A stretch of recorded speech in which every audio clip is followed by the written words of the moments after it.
بزرگ فرماتے ہیں میں نے دعا مانگنے کا طریقہ اپنی بیوی سے سیکھا۔ حضرت وہ کس طرح؟ فرمانے لگے میری بیوی نے نا مجھے کوئی کام بتایا، کچھ پیسوں کی ضرورت کے لیے کہا، تو میں نے اسے کہا کہ بھئی ابھی میرے پاس نہیں ہے، کچھ دنوں میں آتے ہیں تو میں دے دوں گا۔ عورتوں کی عادت ہوتی ہے وہ بار بار یاد کراتی ہیں۔ 2-4 دنوں کے بعد پھر اس نے کہا حضرت وہ میں نے کہا تھا کچھ پیسے، میں نے اسے کہا کہ ابھی میرے پاس نہیں ہے، کچھ دنوں میں ملتے ہیں تو میں تمہیں دے دوں گا۔ اس نے کچھ دنوں کے بعد پھر کہا حضور وہ میں نے کچھ پیسے کہے تھے۔ فرماتے میں نے ڈانٹ دیا، میں نے کہا کہ کیا تو روز مجھے شرمندہ کرتی ہے، کہا نا میرے پاس نہیں ہے، ہوں گے تو دے دوں گا، تو روز یاد کراتی ہے۔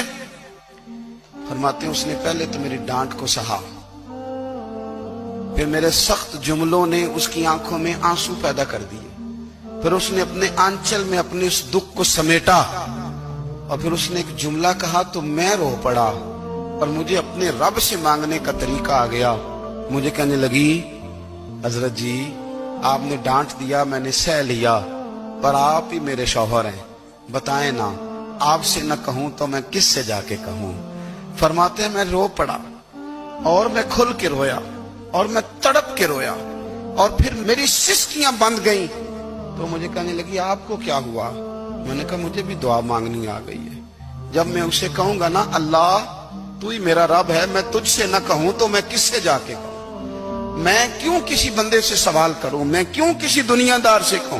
میں تیرے بندوں کا نیک بندوں کا وسیلہ لے کے، تیرے محبوب کی غلامی لے کے تیری بارگاہ میں آیا، تجھ سے نہ مانگوں تو کس سے مانگوں؟ سمجھ آ گئی ہے؟ جب میں اس رنگ میں مانگوں گا تو پھر رب میرے اوپر بڑا ہی فضل فرمائے گا۔